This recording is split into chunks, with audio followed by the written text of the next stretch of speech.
পবিত্র ঈদুল ফিতর উপলক্ষে মুন্সিগঞ্জের সিরাজদি খান উপজেলার মধ্যপাড়া ইসলামবাগ গ্রামে এবং কয়েকটি ইউনিয়নে ১৬শত পরিবারের মাঝে ঈদ খাদ্য সামগ্রী বিতরণ করা হয়েছে। বুধবার সকাল ১০টা থেকে দুপুর ১টা পর্যন্ত স্পেন প্রবাসী শাহ আলম শেখের অর্থায়নে তার নিজ বাড়ি থেকে এ খাদ্য সামগ্রী বিতরণ করা হয়।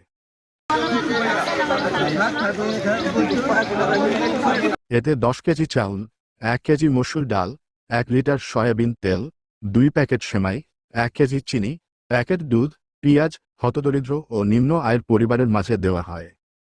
এ সময় অনুষ্ঠানে উপস্থিত থেকে খাদ্য সামগ্রী বিতরণ করেন শাহ আলমের পিতা সমাজ সেবক হাজী আব্দুল করিম শেখ, সাবেক সচিব কে এম তারিকুল ইসলাম রতন, সাংবাদিক কাজী নজরুল ইসলাম বাবুল, মধ্যপাড়া ইউপির ৮ নং ওয়ার্ড সদস্য মোহাম্মদ শাহাবুদ্দিন, ম্যানেজার আবদুল্লাহ আল মামুন, মোহাম্মদ মনির হোসেন, সমাজ সেবক মোহাম্মদ রমজান আলী, মোশাররফ হোসেন, মোতালেব মিয়া প্রদীপ সহ আরও অনেকে।